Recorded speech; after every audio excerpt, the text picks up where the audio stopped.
twisting, turning. That's a penalty, is it? No, he's still going. Oh, how about that? How about that? Two friends, two minds, and one love for Arsenal Football Club. You are now listening to the Cod and Two Minds podcast.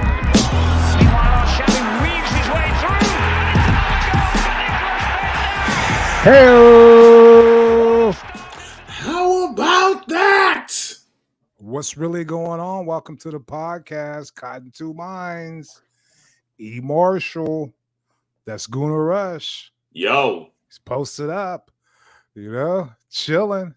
Got the day off. Fresh off an afternoon nap. Hey. You know what I mean? Hey. This is number 155. I think so. Wow. I don't know, oh gosh. But I think this is 155. Season starting out great. 2 wins on the bounce, on the trot, as they say. The clean sheet went away. We'll discuss that later. All around, I'm feeling real positive and optimistic. And there's still there's some hater in me, and we're going to get to that later on. Fitz, how you doing? What's going on with you? I'm doing wonderful. Love to be able to catch the game before work yesterday, made the whole day a lot different at work. You were able to do that? Yeah, started at 7. I got it in and, showed up to work 5 minutes late, but hey, some things, priorities straight. Very unprofessional. If Arteta was your manager, you'd be on your way to Barcelona right now. Listen, boys. Okay, you'd be on your way to Barcelona right now. Yeah, you must have discipline. Anyway, good job. We love it. It's always one of the perks about living over here, especially on the West Coast. You can get up early, get the game in. If you got to work on a Saturday, you can still knock it out. So, yeah. Shout out to Fitz and his company and everything that's been jumping off. Huh? Hey. What's going on? Oh, he's so positive.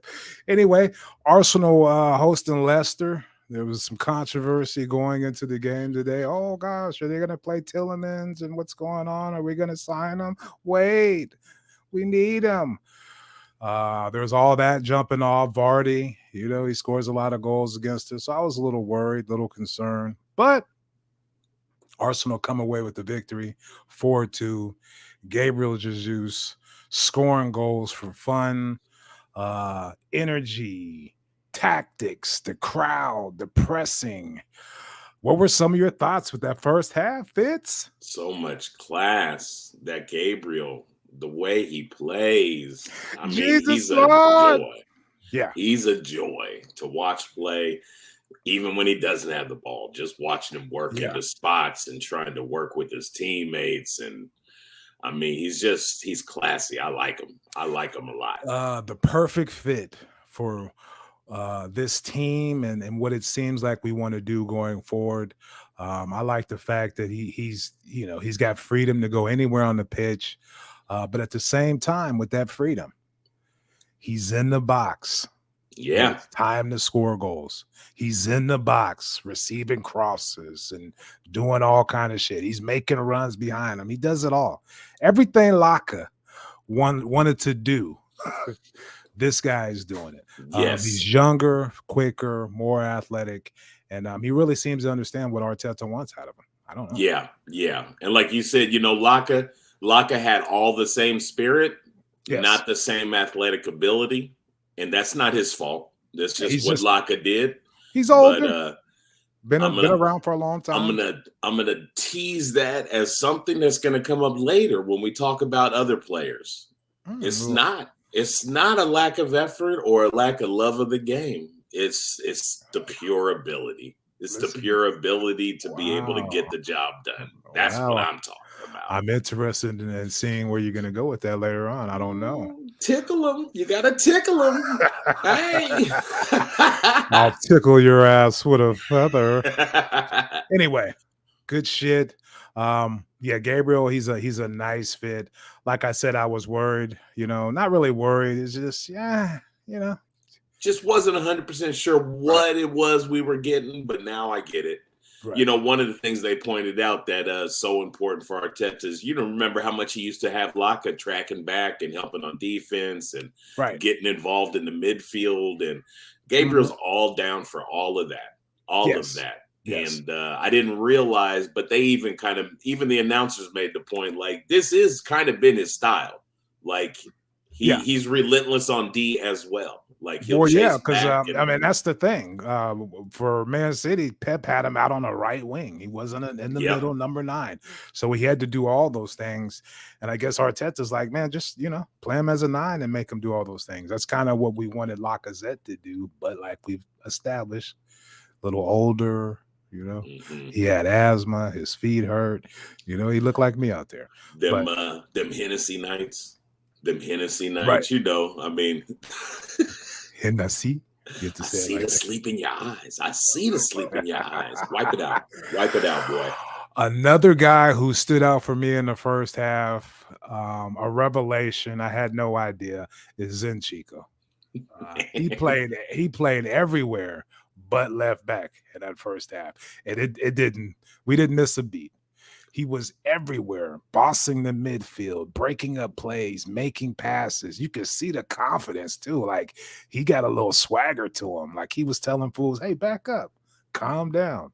Directing people out there, some tricks. I don't know. He looks like he'd been with the squad, right?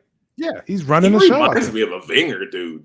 Like, hey, man, I'll run around and I'll do anything. I'll do it all, okay? Running the show. Yeah. Everything was going through him. Yeah. You know what I mean? And you didn't, to the point where you really didn't even see Partey that much, in the first half. Remember how we were saying, I mean, I like a quiet Partey game. You see that him means he just be taking care of his business and bossing, doing his little thing. Breaking up play, making the right pass, starting to break. He did take a shot late in the game. I knew he was going to too. I was like, watch, he's going to take a shot. He took one, and that shit was nowhere near the net. But that's why we love him. You know what I mean? And he didn't take that pussy too. Okay, man. I don't want to get controversial. I'll say. Who knows? I mean, I love the way Twitter investigates.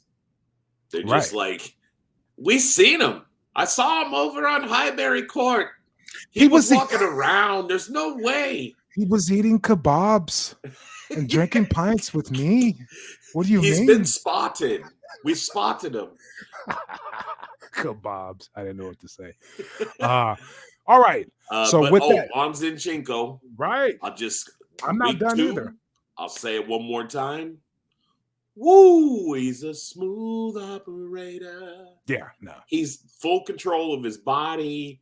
He reads like tackles well. Like he knew when to jump past somebody and then look for the pass. He knew when to pull up and lay off the pass. He's a footballer. I love it. And you when I see him out there playing, it looks like he's trying to, it looks like Man City when he gets the ball and how he's looking forward and how he's kind of eager to get going and get people involved. And that's the same thing with Jesus. There's a sense of urgency in the attack, and that's from Pep. He used to, come here. I'll give my finger. I'll put it in your ass. Come on. You know what I mean? Like he would bring that out of it. Now drink that glass. It's Kool-Aid. This is called Kool-Aid, okay? I need you to drink that. You're not playing good. Pull your pants down. Anyway, that's, we're just messing around with Pep. It's no big deal. Calm down. So here we go. Yeah. Zinchenko and Tyranny. When Tyranny came in, and they put him at left back. You know what I mean? It didn't look the same. It didn't feel the same. Defensively, he seems to be a little more responsible as far as all the things Zinchenko can do. Now, let me ask you this. Before I release it to you, I'm going to ask you this. Would you want to see Zinchenko start over a Tyranny at left back, or would you like to see Tyranny stay out there and Zinchenko play where Xhaka plays? Talk to me. Talk to me. It's so interesting that you bringing this up, because my question after the game was, how else can we get him in the lineup? Talk to me. Because Zinchenko versus Tierney at left, they are effective in their own ways. Mm-hmm. They're not the same type of player, though. But something tells me that Arteta is he's starting to tease that idea. The way he allowed Zinchenko to play everywhere really highlights what you just said. But go ahead. Yes. And and matter of fact, I even thought about it a couple times, because there seemed to be a lot of people talking about how Xhaka was getting forward. And he, we saw him up there some, but I also noticed some of those moments when Zinchenko, when I was surprised that he was receiving the ball deep in the midfield, I looked out and Xhaka slid over and was kind of playing that left back role when Zinchenko did that. Covering him, right. And I mean, that's Xhaka at his best to me. He's starting to play like with the lineup and like the positioning. Martinelli, we saw him over on the right side at times, some down the middle, some. A little more freedom. He believes that at least some of these guys can play in several positions, and they were kind of starting to even kind of mark Arteta as a guy that really appreciates that. He loves a guy that can play here or there, kind of thing. So I'm in full support. I know I confessed last week that I'm going to lay off Xhaka's back, and I'm going to just say this without getting on his back. He's just not, like we said about the Lacazette lack of athletic ability to get all the job done. Right. It's cute. Xhaka's kind of in that same boat. And all I'll just say to this every time right now is, folks, look at the lineup. If there's somebody that could be switched out that would make us a stronger lineup, you tell me who. Yeah. It's Xhaka's the first name on the list to me. It's not any of our strikers up front. It's not Odegaard. It's not our stout back four right now. It's Xhaka. It's Xhaka. I would love to see that. I would love to see Tyranny out there at left back, and I would like to see Zinchenko where Xhaka is, just to see.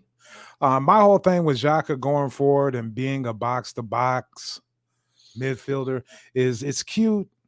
It's fine and dandy, partake and cover for him, and it looks good. But at the same time, the end result, and he scored, but most of the time there's not really much, coming on the end of those runs when he's doing what he's getting forward. I don't know. I think, like you just said, I think Zinchenko playing in that position next to Partey with his ability to do more as far as dribbling and passing and playing 1-2s with people and being more effective, pushing forward. I just think Zinchenko might be the guy. And that way you get two good players in at the same time. Now, people are going to be, they're going to be going crazy because we're not really shitting on Xhaka. We're just saying if Zinchenko is given the opportunity to play in that position and he plays it to the way I think he can, then there you have it. I think that's our strongest 11. That's all you really want, right? I do too, and that's it. Xhaka's such an interesting character to try to break down because, like you said, I mean, I don't feel like I need to shit on him. I'm not saying like I'm so disappointed in him he has to go and all this other stuff, but I just feel like there's a better option there. Depending on if we just, if we want to be a more deadly squad, if we want to be a more hustling squad. Right. Zinchenko plays with his head up.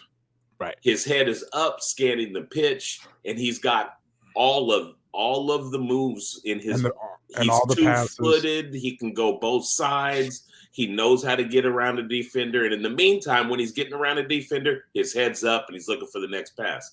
Xhaka, he can do some of that, not all of that. And some of that, like the head up point to me, is that Xhaka kind of plays with his head down. And you can see him. He kind of hunches and he does look up to see this, but he doesn't play with his head up. Right. Zinchenko plays with his head up because he scans the field. And it's the confidence Zinchenko has in his athletic ability to get around somebody, to avoid a tackle. Xhaka coming in for Zinchenko late to shut this down, to be a little more disciplined and stay back and close out shop and get the win is a better call than bringing in Tyranny and taking out Zinchenko like we've been doing. Yeah. I just think, we're not going to beat a dead horse, but it will be interesting to see. And like you said, there's no reason to shit on Xhaka, but to me, it looks like he gets in the way when he's in the box. You can tell he doesn't feel comfortable pushing that far up the pitch. You know what I mean? Because when he gets the ball in some of those positions where it's time to make shit happen, there's a delay. It doesn't come off. We got to push it out wide and start over again. There's nothing really coming from him pushing forward to me.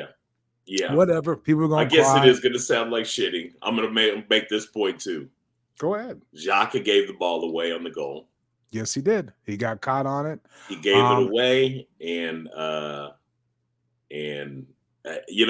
it wasn't the worst thing, but it was in the position of the field it was. So all of a sudden, boom, they attacked us, and they got the ball through. And shortly after that, there was a wonderful break opened up, and they lofted, I think it might have been Ben White, kind of lofted a ball to like that far side of the pitch.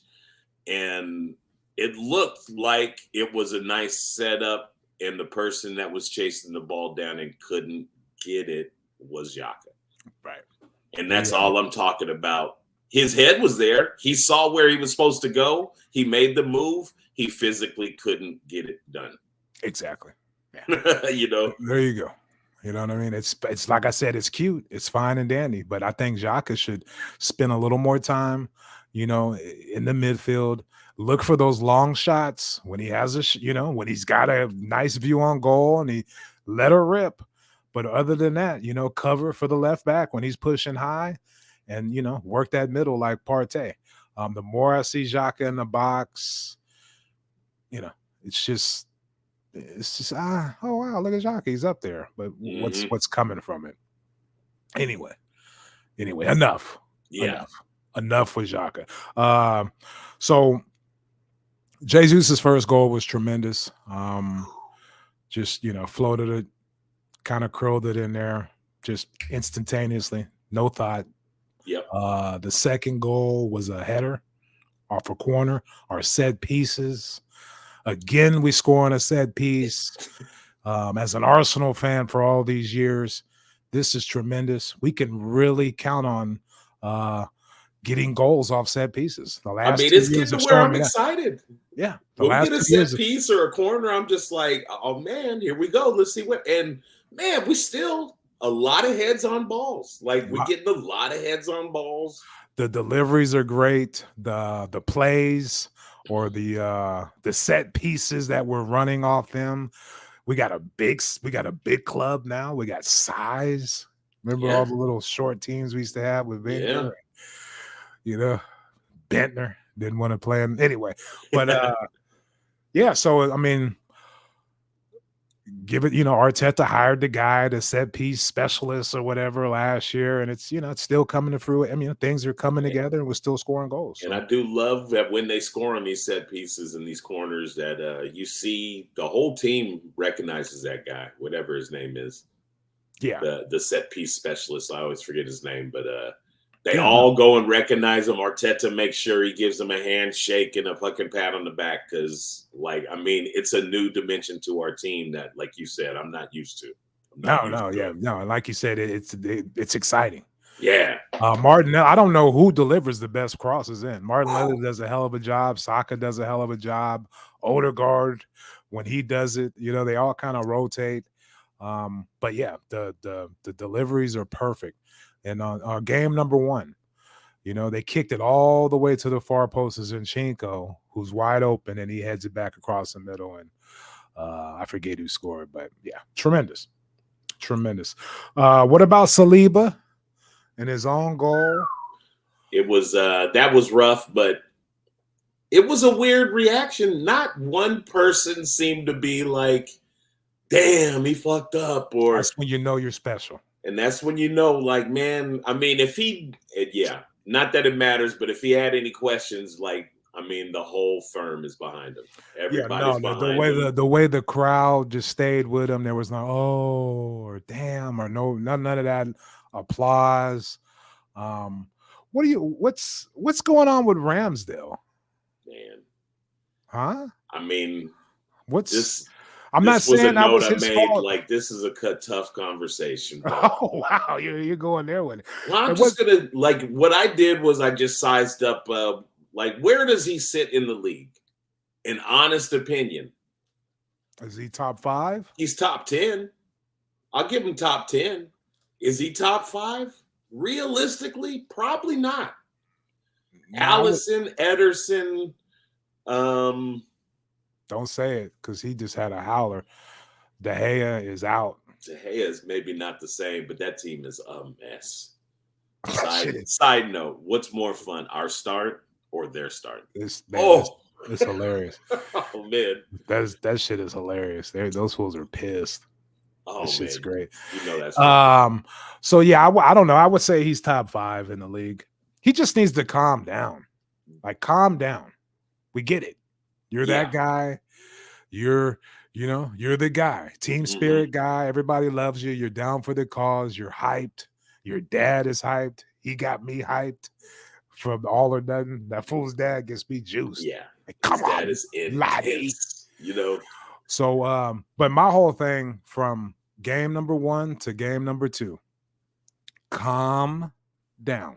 It's time to get buttoned up.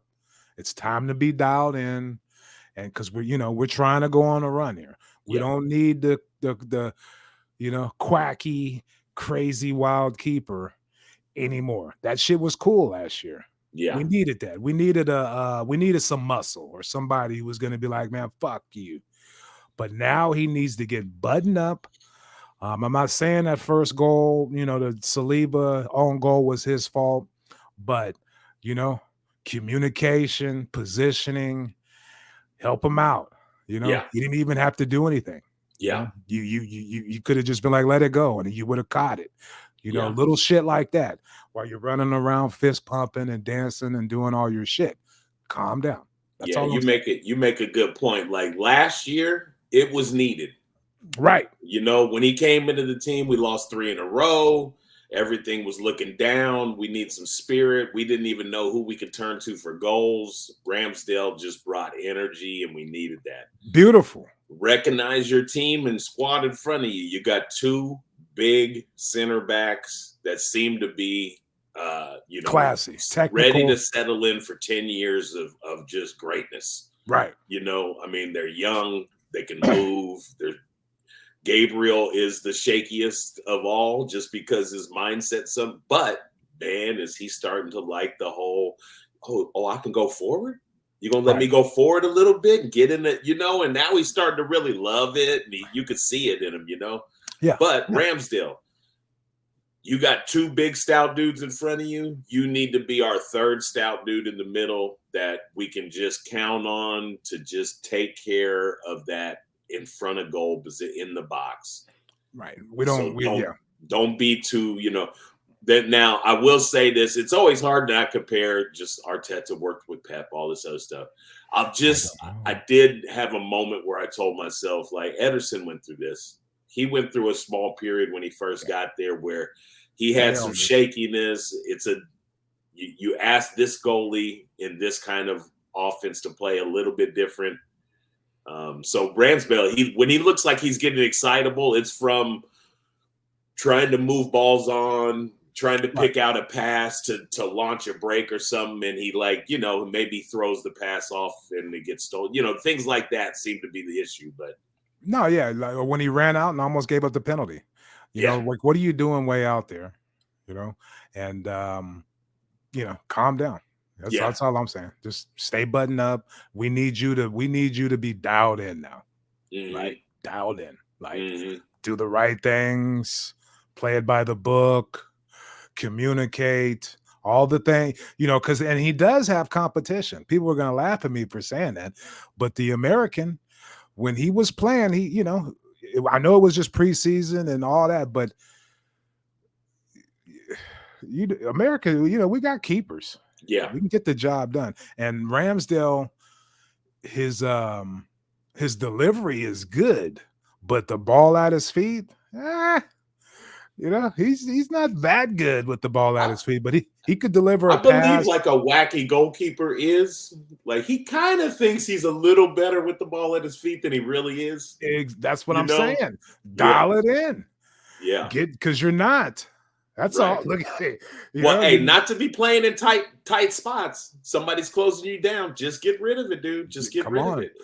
Come on. And last game number 1, he almost made a huge mistake by kicking it off somebody coming down on him. So, and I think that's where you were saying the excitability and the the anxiousness comes from, because he's not that good with his feet, and he's being asked to be.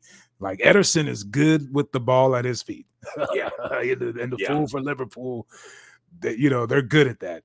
And I see Ramsdale working towards that, but it's not there yet. And he does have competition, or they wouldn't have let Leno go. So it's one of the things I hope Arteta continues is I feel like everybody on the pitch believes, Matt Taylor, believes that you should have competition on your squad.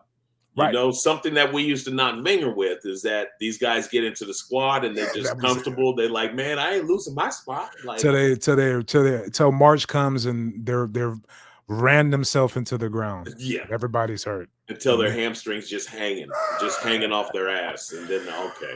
But other than that, the Ramsdale situation. Like I said, I'm not angry. He's one of my favorite players. I love his attitude. But now, these last 2 weeks, I'm seeing somebody that's, teetering on, making a huge mistake. I can see one coming. Yes. And, he just needs, he needs to listen to this podcast and get his shit down. Go ahead. I'll say this real quick is that, to look to the good side now, after both goals, immediate responses from Arsenal. Yes. And that's the mindset that, because especially the first one, before half, they got one, cut it to 2-1. And it was right before half? No, it was right after half. Anyway. Go ahead.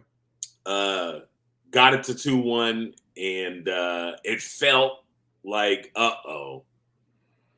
like I asked myself, am I getting caught up in all the excitement of 1.5 games? Like it's 2-1 and this is Leicester and Vardy's out there running around somewhere. Like it felt like, oh boy, maybe, this whole first game and a half just got the best of me and I need to relax and make sure like, hey, are we really, and boom, it took 1.5 minutes and they answered, boom, boom, boom. And the own goal was 53 minutes.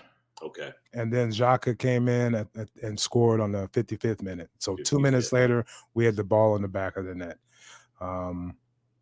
Tremendous. And you're right. That's how I know this team's better, and I feel comfortable with this team, is because I had that same thought for like a half a minute. And then I was just like, nah, we got this. That doesn't even feel weird to me. Usually I'm like, oh shit, here we go. 2-2. We're going to fucking draw to these guys. Can't say that. And I'd like to believe that that's our, in the past, because he didn't feel like he had enough horses, the response at 2-1 would have been really shut it down. Shut it down. Yeah, keep it and tight. We actually did the opposite. We did the opposite, and we kept dumped going. Back to Ramsdale on their second goal. Whoo, calm down, get dialed in. You can't let goals like that. If we're trying to win a title, we can't. Did I say title? If we're trying to get in the top 4, we can't let goals like that go through. You know what I mean? But also on that play, just to bring up the only other real kind of uncomfortable thought I had in the game was Ben White got turned around in the air in that. He crossed over to the middle to try to defend, and the ball came up over him, and he got lost for like a half a second. And I believe it's just because he's been playing center back and not right back. So the position and where he came from just probably felt a little unnatural to him. Yeah. And he kind of got turned around a little bit. It wasn't the worst play, things like that. But it did bring up the feeling is he the best right back option when everybody's healthy? Do we want to stick with Ben White at right back? I don't have a problem with Ben White at right back. Yeah. I really don't. When Tomiyasu came in late, as far as athleticism and moving around and getting up and down the pitch is pretty much the same to me. And I think, and this could be me not seeing Tomiyasu for a while and, oh my gosh, I'm all excited, But at the same time, I think Ben White's fine at right back. I don't have a problem with him. Look at my whole demeanor change. I got all serious and shit. I mean, I really love the guy. It's kind of weird because one thought I had about Ben White was what you said about Zinchenko. I was like, if Tomiyasu comes in, because I was trying to figure out, I don't know if I could put him. I mean, respect-wise, I guess he should probably be starting over Saliba. I don't know. Who, Ben White? Yeah. I don't feel like it just because if you want Saliba to be your guy of the future, he's so young, he's so big. The whole, we want to keep going with him. The whole, that's what was so weird about buying Ben White last year for the amount of money we paid for him, because we have Saliba. We just kept loaning him out. And which was the right thing to do. He was homesick. He wanted to be in France. I think his grandmama died or something 2 years ago, and he was shook. So let him mature and then come over, get all that. But now we're in this conundrum where, like you said, Ben White hasn't done anything to lose his job, and is Saliba way better to the point where he's the first name on the team sheet. And I don't think that's the case either. We don't really. Well, we got Tomiyasu and we got Cedric, and is Ben White so good that he has to play over those guys in a position he doesn't usually play? Yeah. So it's weird. Yeah. And I'm just saying, what I saw Tomiyasu when he came in, he was rusty. I'm gonna take it. He was rusty. I'm being ridiculous, but so I like Ben White out there for some reason. I like him. I'm gonna come at you like with that same idea about the Zinchenko in the middle. Is maybe Arteta buys Ben White last year knowing that he can play him in some different places. Right. The only reason why I thought about CDM next to Partey is watching him go forward. I think what he does do better than Tomiyasu is kind of go forward, look for passes, and play with the offense a little bit better. Yeah, different types of pass. Like he likes the long pass on the ground through defense trying to get to somebody or stuff like that. I think he might be a little bit better. I think Tomiyasu might track back a little bit better, maybe. Yes, Tomiyasu defensively at right back is better than Ben White. But, the Zaha game, Ben White showed me a lot. He showed me he can handle it against a tricky winger like Zaha. He showed me he can handle that too. So I think the answer really might be in the future is form. A three in the back with wingers. We probably can't. Another team probably can't put three in the back like we can. Like it's the best three in the back probably in the league. I mean that's yeah. And, that would be nice. And when you do that, you can run like Saka and Zinchenko up higher in the pitch, and he kind of likes that too, where the attack is kind of up there and ready to get after him. And we can overload them in midfield and control the ball and have possession like we like, and just really have full zipping all over the place. So yeah, that might be the option going forward, just to get them all three out there. You know what I mean? You got to get your best players on the pitch. Well, and the other thing too is one person comes out of the lineup after that happens. Maybe that's when Xhaka comes off the pitch. Right. Three in the back, Xhaka stays on the pitch. And we got different styles we can run at people. Yeah. We're gonna have a lot of games. Yeah. So it's gonna be interesting to see, how he plays it and what he does. But he's got options now.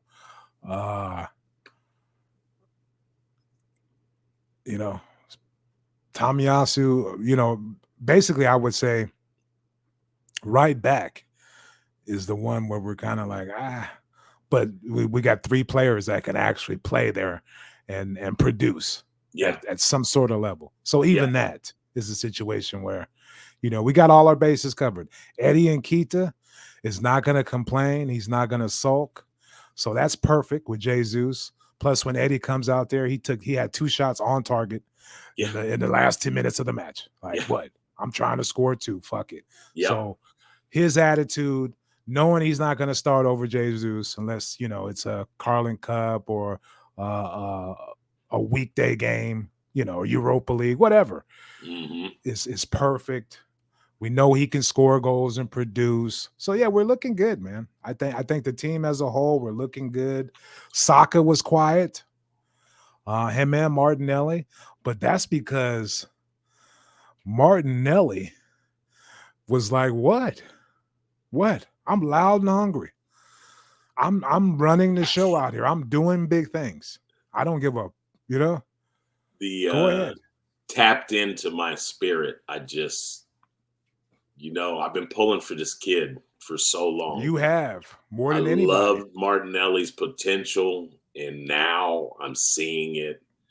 But let's forget all about he's so fast. Like when you're fast, they often mark you as that's what you do. He does so much more. But one of the things, and I think I mentioned it on one of our podcasts towards the end of last season, was the next level for Martinelli is when he starts looking for that pass also. Right.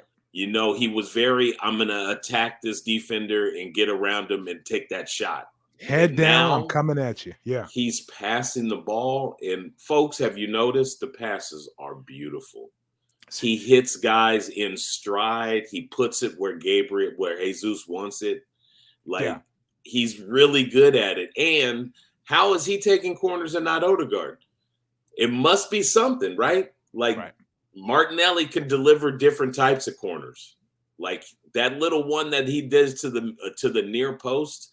It's not just a hard one to the near post. He puts like a little downward dip on it to allow the guy to move it on, Look at you. You got to move it on to the back post, but we've seen it work twice now, I think, in 2 games now. Yes, that's a great point. Also, what I've noticed is he's becoming a man physically. So strong. That was my last point. So strong. He is you're not just going to bump into him and push him down and get all physical and shit with him. He's on his feet. He's handling his own, and he's giving it back. And that one dude, Fofana, he found out. He found out the hard way to the point where Chelsea don't even want that fool no more.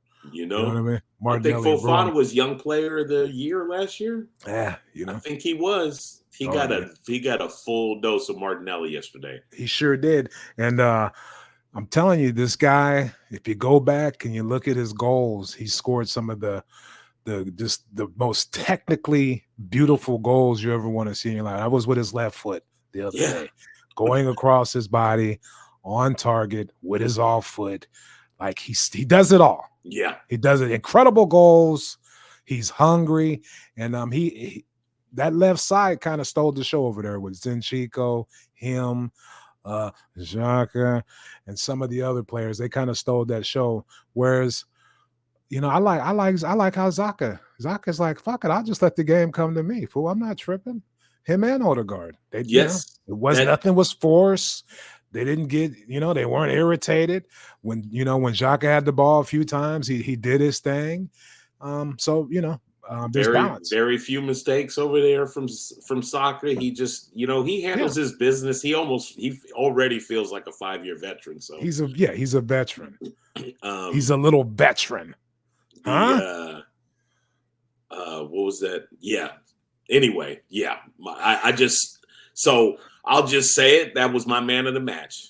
And it wasn't obvious. A lot of people, I'm sure, pick Jesus and things like this. I'll ask you later, but that was my man of the match was Martinelli. Okay. I had actually marked to myself at one point at like the 30th minute of the game. I say, you wrap this up now. This Martin, he's my man of the match already. Now Jesus started scoring a little bit. I was like, but Martinelli assisted on one of them. Jesus had 2 goals and 2 assists. Yes. I think Martinelli had 1 goal and 2 assists. He maybe didn't have 2 assists. I think at that 30th minute mark when I had said that, it was, everything was going through him. He was coming back and stealing balls and getting back and then taking off. And every time he took off, you could just see Leicester like scared. Like, oh yeah. No, he sets the tone going forward, I think, more so than anybody as far as his attitude and the way he attacks. Mm-hmm. That whole left side. Every time Zinchenko got the ball, he wanted to make something happen. And the connection, you were saying off air before we started the podcast, the connection with Martinelli and Jesus is something to watch. It's going to be great. I think it's put a lot of pride in Martinelli. Like, he's got a country mate that he's playing with. I think it excites him. Like, all in all, that's gonna do wonders for Saka's game, because if I'm the coach of an opposing team, you really gotta keep an eye on Martinelli. Like, you can't even really let him get going. Yeah, you know what I mean? And he wants to get going right away. Whereas Saka has come to the point where he's matured. He understands, I'm gonna let the game come to me, and when it comes to me, I'm gonna whoop some ass. Where Martinelli's like, fuck it, let's go from the jump. And if you don't slow him down early, he's gonna whoop your ass for the rest of the game. That's what he did against that poor bastard at Chelsea. Alexander-Arnold got whipped. Alexander-Arnold at Liverpool. That's what he did to Fofana. He was shook. He was frazzled. He didn't know what the hell to do. And that's how Martinelli has people. You know? And one thing too to just keep looking out for is that connection, like you were saying. Saka has got so much time on the ball now because they're not necessarily all over in his face, right? Because they got to worry about that other side. But Saka, you remember the missed shot? He put it on target, Martinelli. Saka lifted that ball way up to the far, and Martinelli came streaking in. Yeah, and he struck it right. It was just a great save by the goalie. Is the only reason why he didn't score on that one. Yeah, that whole little Saka, like, he's got time to play with his head up now. Boom, he spotted this guy coming from way far away and just laid it perfect. And the team looks like chemistry, looks like passion. Yeah, and I'm excited. Okay, folks, I said it. I'm excited. It really was. It's strange the way the one half of the pitch barely, you know what I mean? They were involved, but they were barely involved. Like, you think about Partey, Odegaard, Saka, even Saliba.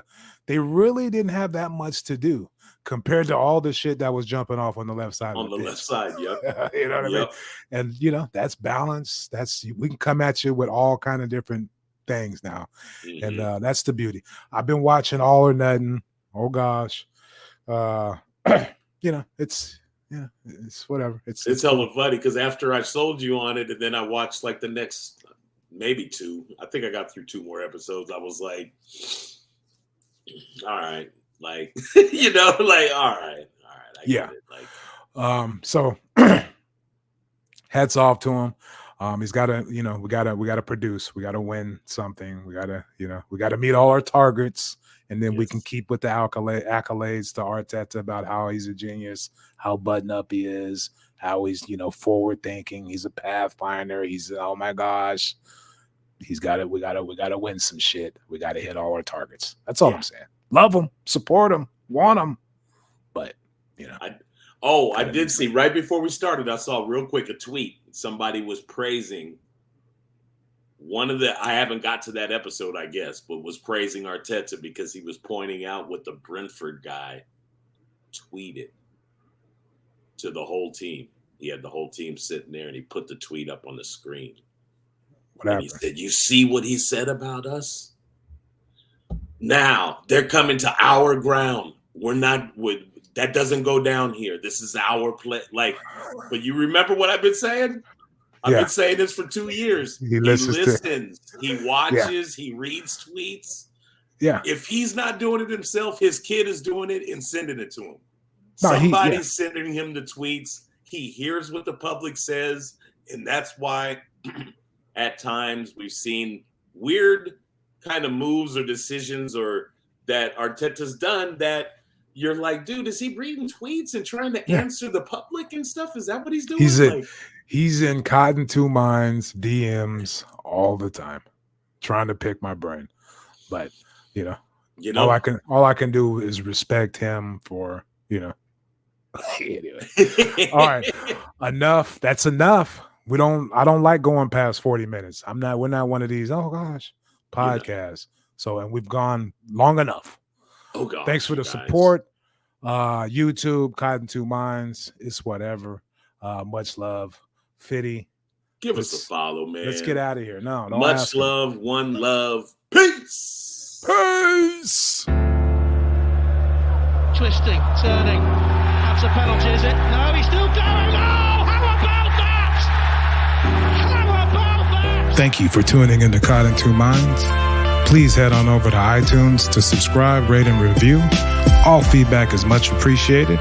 And be sure to follow us on Twitter at CITM Podcasts, at Guna Rush, and at eMarshall Comedy. The music of this podcast is brought to you by Statics.